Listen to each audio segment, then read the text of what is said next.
Hello friends, how are you all? I hope you are well. I welcome you to my YouTube channel. If you are new to my channel, then subscribe to the channel and hit the bell icon next to it and click on all notifications. There was once a dreadfully wicked hobgoblin.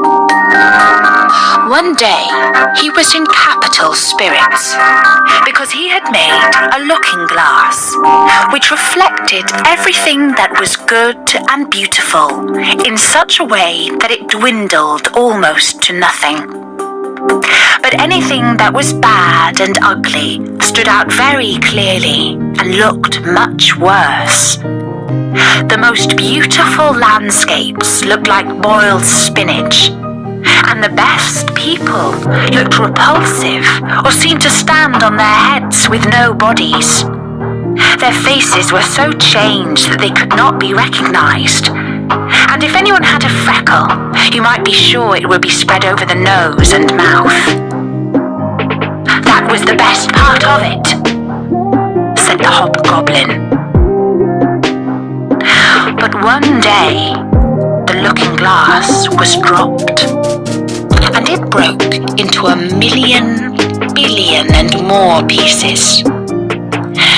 And now came the greatest misfortune of all.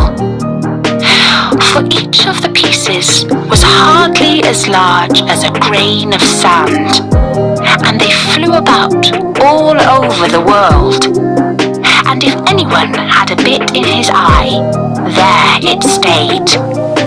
And then he would see everything awry, or else could only see the bad sides of anything. For every tiny splinter of the glass possessed the same power that the whole glass had. Some people got a splinter in their hearts, and that was dreadful, for then it began to turn into a lump of ice. The hobgoblin laughed till his sides ached, but still the tiny bits of glass flew about.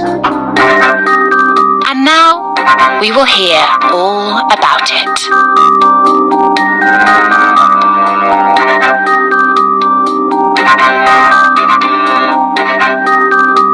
In a large town where there were so many people and houses that there was not room enough for everybody to have gardens, lived two poor children. They were not brother and sister, but they loved each other just as much as if they were. Their parents lived opposite one another in two attics, and out on the leads they had put two boxes filled with flowers. There were sweet peas in it, and two rose trees, which grow beautifully. And in the summer, the two children were allowed to take their little chairs and sit out under the roses. Then they had splendid games. In the winter, they could not do this, but then they put hot pennies against the frozen window panes and made round holes to look at each other through. His name was Kay, and hers was Gerda. Outside it was snowing fast.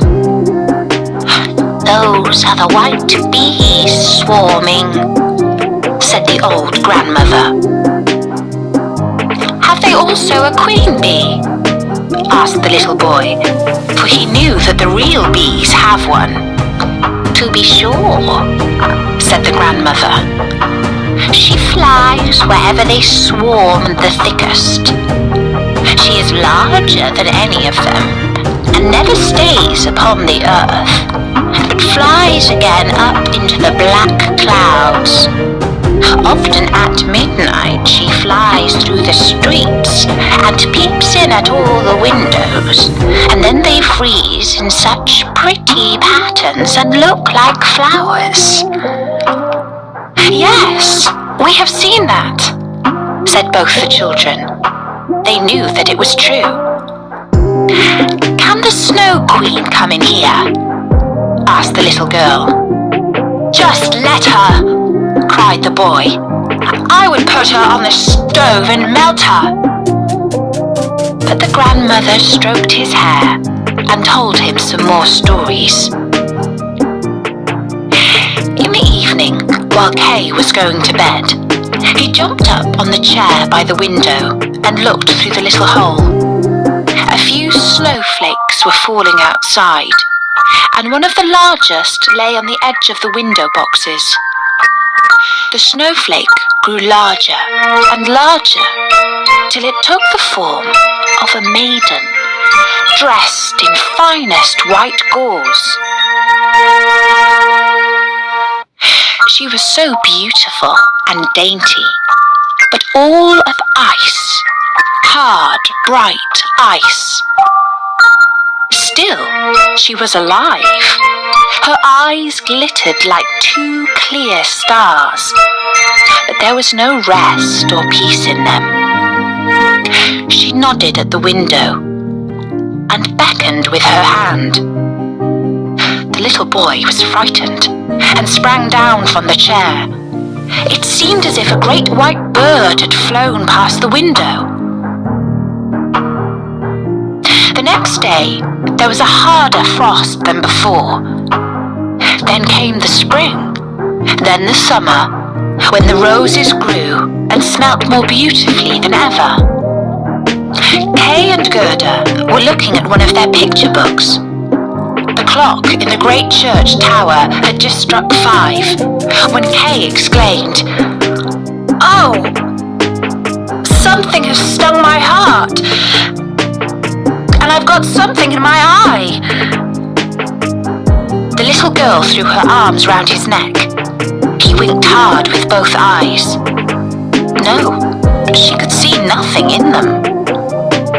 "I think it's gone now," said he. But it had not gone. It was one of the tiny splinters of the glass of the magic mirror which we have heard about, that turned everything great and good reflected in it to small and ugly.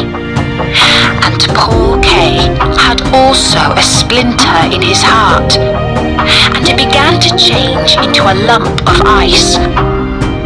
It did not hurt him at all, but the splinter was there all the same. "Why are you crying?" he asked. "It makes you look so ugly." "There's nothing the matter with me. Just look, that rose is all slug-eaten, and this one is stunted. What ugly roses they are." And he began to pull them to pieces. "Kay, what are you doing?" cried the little girl.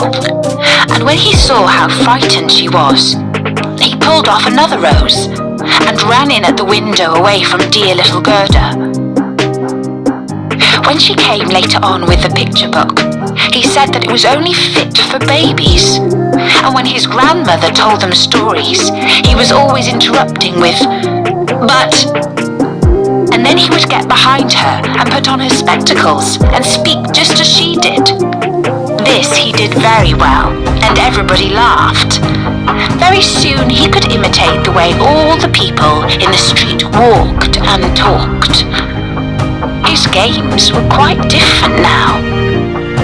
On a winter's day, he would take a burning glass and hold it out on his blue coat and let the snowflakes fall on it.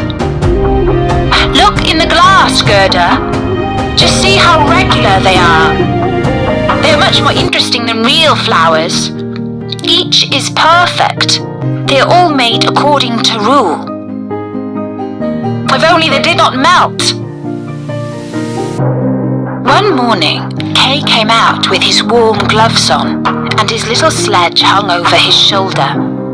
He shouted out to Gerda, "I'm going to the marketplace to play with the other boys." And away he went. In the marketplace, the boldest boys used often to fasten their sledges to the carts of the farmers, and then they got a good ride. When they were in the middle of their games, there drove into the square a large sledge, all white, and in it sat a figure dressed in a rough white fur pelisse, with a white fur cap on. The sledge drove twice round the square, and Kay fastened his little sledge behind it and drove off. It went quicker and quicker into the next street. The driver turned round and nodded to Kay in a friendly way, as if they had known each other before. Every time that Kay tried to unfasten his sledge, the driver nodded again, and Kay sat still once more. Then they drove out of town, and the snow began to fall so thickly that the little boy could not see his hand before him, and on they went. He quickly unfastened the cord to get loose from the big sledge, but it was of no use. His little sledge hung on fast, and it went on like the wind. Then he cried out. The snowflakes grew larger and larger till they looked like great white birds. All at once, they flew aside. The large sledge stood still, and the figure who was driving stood up. The fur cloak and cap were all of snow. It was a lady, tall and slim and glittering. It was the Snow Queen. "We have come at a good rate," she said, "but you are almost frozen. Creep in under my cloak." And she set him close to her in the sledge and drew the cloak over him. He felt as though he was sinking into a snowdrift. "Are you cold now?" she asked, and kissed his forehead. The kiss was as cold as ice and reached down into his heart, which was already half a lump of ice. "My sledge! Don't forget my sledge!" He thought of that first, and it was fastened to one of the great white birds who flew behind with a sledge on its back. The Snow Queen kissed Kay again, and then he forgot all about his little Gerda, his grandmother, and everybody at home. "Now I must not kiss you any more," she said, "or else I should kiss you to death." Then away they flew, over forests and lakes, over sea and land. Round them whistled the cold wind, the wolves howled, and the snow hissed. Over them flew the black shrieking crows. But high up, the moon shone large and bright, and thus Kay passed the long winter night. In the day, he slept at the Snow Queen's feet. And that was the first part of the Snow Queen. To watch and listen new true stories and fictional stories, subscribe my channel and click on the bell icon for all notifications so that you can be the first whenever I upload a video. Thank you.